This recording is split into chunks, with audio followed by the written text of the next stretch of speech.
इस्लामाबाद की बिल्कुल पास मिले। तो इससे कई तरह के मैसेज आते हैं। एक तो देखिए सबसे पहली बात तो ये है कि ओसामा बिन लादेन दुनिया के सबसे बड़े विलेन था अमेरिकी नजरों में और अमेरिकी सिंपथाइजर्स की नजरों में। लेकिन साथ साथ हमें ये भी नहीं भूलना चाहिए कि एक बड़ा तबका लोगों का ऐसा था जो कहीं ना कहीं चाहे उसके जो एक्शंस थे उनके साथ आइडेंटिफाई नहीं करता था, लेकिन जो उसका सोच था या जो उसकी अमेरिका के खिलाफ जो एक जंग थी उसको कहीं ना कहीं जस्टिफाई करता था, कहीं ना कहीं उसके साथ मन उनका कायम था, चाहे वो फिलिस्तीन के मुद्दे पे हो, चाहे वो एक ओवरऑल एंटी अमेरिकनिज्म का जो दुनिया में एक तबके में सोच चलता है उस मुद्दे पे हो। तो और एक पुरानी सेइंग है कि one man terrorist is another man freedom fighter. तो ओसामा बिन लादेन को देखिए आजादी की जंग की लड़ाई लड़ने वाला कहना तो मेरे ख्याल से उसका जो सबसे जबरदस्त सपोर्टर होगा उसके लिए भी मुश्किल होगा।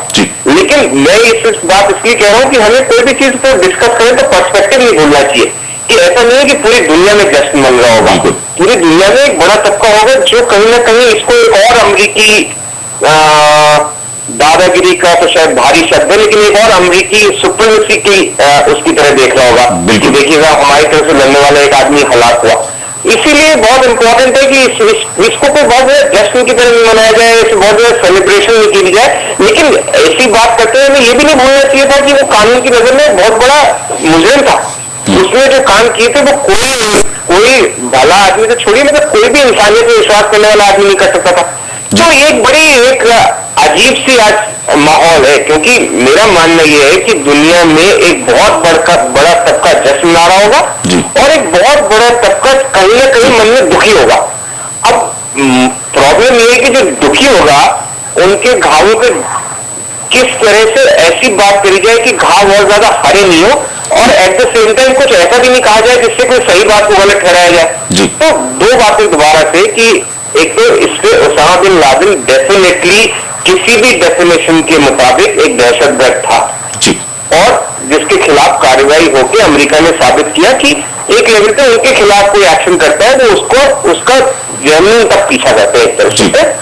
दूसरी बात ये कि ऐसे मौके पे जहां उस तबके को सेलिब्रेट करना चाहिए, सारी दुनिया को यह भी सोचना चाहिए कि ओसामा बिन लादेन जैसे लोग आखिर पैदा क्यों होते हैं और ऐसी कौन सी फिलॉसफी होती है या ऐसा दुनिया में क्या हो रहा है जिसकी वजह से एक तबका इस एक्सट्रीम तक जाने के लिए तैयार रहता है। और खासकर हमारे लिए सबसे ज्यादा जरूरी है इस तरह से सोचना, क्योंकि भारत दुनिया में एकमात्र शायद ऐसा मुल्क है अपनी तरह का जिसमें सब तरह के लोग रहते हैं, सब तरह के सोच बसते हैं, सब तरह का दर्शन और फिलॉसफी चलती है।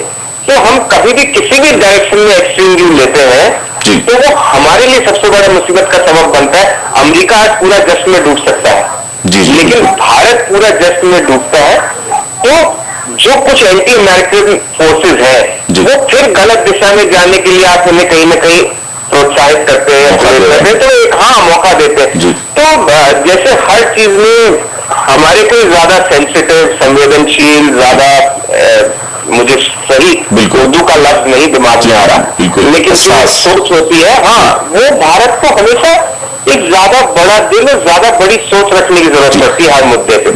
हमारे साथ जो हमारी ड्यूटी भी है और जो हमारा चैलेंज भी है। बिल्कुल संजीव जी, यहाँ एक बात जानना चाहेंगे कि दहशतगर्दी के खिलाफ जो जंग अमेरिका लड़ा है, एक डिसिसिव एक फैसला कुन जंग अपने मरहले में चली गई है, क्या अब ये बहुत एक्सट्रीम हो जाएगा?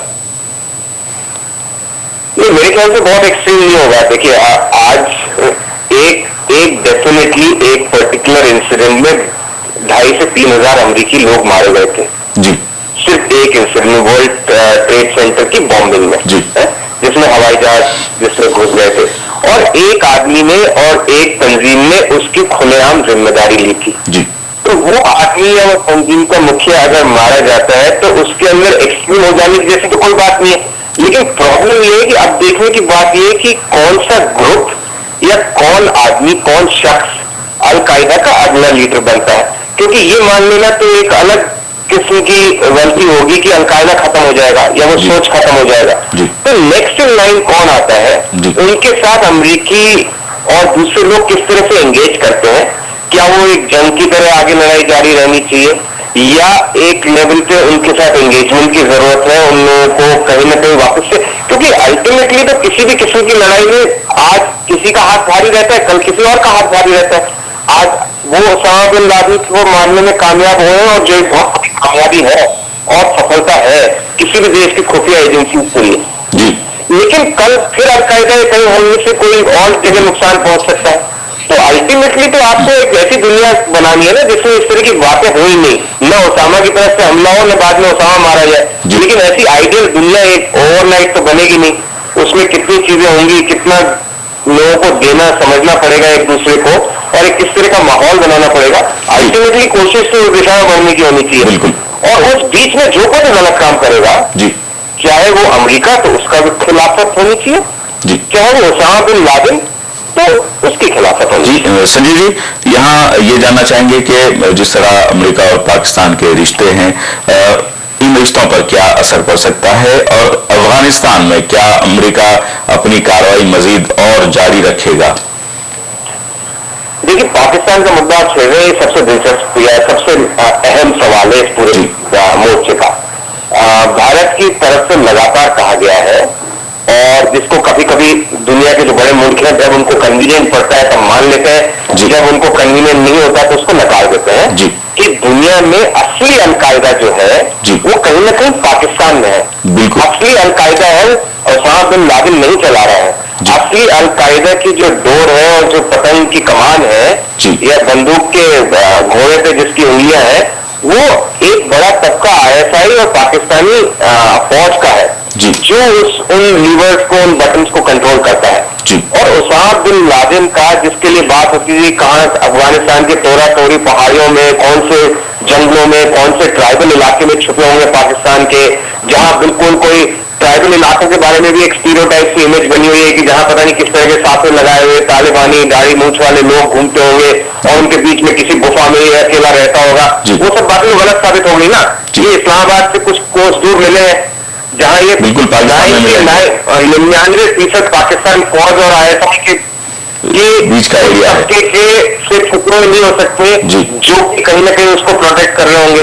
तो दुनिया में एक बार फिर ये मैसेज जाना बहुत जरूरी है कि जो सो कॉल्ड दहशतगर्दी है उसका असली सेंटर, उसका जैसे हम कहते हैं ना भूकंप का एपी सेंटर, तो उसका एपी सेंटर कहीं ना कहीं पाकिस्तान के एक बड़े तबके के इर्द गिर्द घूमता है।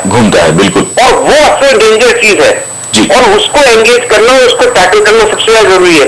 ये चाहे अलकायदा है, चाहे जैसे मोहम्मद है, चाहे लश्कर तौयबा है, ये तो उसके ऑप्शंस है, उसके पैदा करे हुए तालिबान है, ये तो सब उनकी अलग अलग कुछ जायज कुछ नाजायज बच्चे हैं। तो ये जब तक उस आप बिंदु को टैकल नहीं करेंगे, उसको एंगेज नहीं करेंगे, उनके साथ रास्ता नहीं बनाएंगे, उनको नहीं सुधारेंगे, उनसे नहीं सुधरेंगे। मतलब सबसे पहली बात तो है कि सच्चाई की तरफ आंखें खोलिए। बिल्कुल पहली बात तो ये। और फिर जब आंखें खुल जाए तो फिर उसको किस तरह से एंगेज करें। तो आज सदर ओबामा का जो बयान है कि वो जरदारी साहब को उन्होंने शुक्रिया अदा किया है, वो अपने आप में एक बड़ा लोडेड बयान है क्योंकि अभी तक किसी को नहीं मालूम कि जरदारी साहब और पाकिस्तानी जो इस ऑपरेशन के बाद मालूम पड़ा है सब कुछ, ऑपरेशन के दौरान या ऑपरेशन से पहले दरअसल कितना कॉपरेशन हुआ है कि अमेरिकी खुफिया जो स्पेशल फोर्सेस के लोग थे उनको कहीं उनसे भी छुपा के ऑपरेशन करना पड़ा है। ये सब असली बातें हैं जो धीरे धीरे कहानी निकल के सामने आई। अभी तो तस्वीर बहुत धुंधली है। जी संजीव जी, यहाँ पे जानना चाहेंगे कि जबकि पता है अमेरिका को कि पाकिस्तान में ऐसे पॉकेट्स मौजूद हैं, क्या इस आज जो हलाकत उसामा की हुई है इसके बाद भी क्या कार्रवाइयां वहां पर जारी रहेंगी और क्या इन ऐसे लोगों पर अमेरिका निशाना बनाए रखेगा? देखिए, असली बात जो सबसे बड़ी दुविधा है, जो सबसे बड़ा चैलेंज है वो अमेरिका के सामने नहीं है। अमेरिका का सबसे बड़ा जो चैलेंज है वो पाकिस्तान की आवाम के सामने है, पाकिस्तान के लोगों के सामने है कि वो किस तरह का अपना फ्यूचर बनाना चाहते हैं, किस तरह का एक मुल्क बनाना चाह रहे हैं, किस तरह की सोसाइटी बनाना चाह रहे हैं, किस तरह के लोगों के बीच में उठना बैठना चाहते हैं, किस तरह अपने बच्चों को बड़ा करना चाहते हैं, उनको क्या क्या एनवायरमेंट देना चाहते हैं। और ये लड़ाई ना अमेरिका पाकिस्तान के लिए लड़ सकता है ना कोई और। कहीं ना कहीं पाकिस्तानियों को खुद को फैसला लेना है कि क्या वो उस एक्सट्रीमिज्म की राह पे उनको चलना है या किस तरह से मॉडरेशन की राह पे चलना है, कैसे उन लोगों को, क्योंकि ऑब्वियसली जो मॉडरेशन की राह पे चलना चाहते हैं वो कमजोर नहीं होते, लेकिन उनके पास हथियार नहीं होते, और जो एक्सट्रीमिज्म की राह पर चलना चाहते हैं वो एक्सट्रीमिस्ट तरीके अपना सकते हैं। इसीलिए अगर वहां पे कोई कुछ बोलता है तो उसकी आवाज को साइलेंस कर दिया जाता है, चाहे वो पंजाब के गवर्नर है, चाहे वो कोई और अभी वहां पे जो माइनॉरिटीज के सबसे बड़े वहां के जो वजीर थे हुकूमत में जो मारे गए हफ्ते पहले।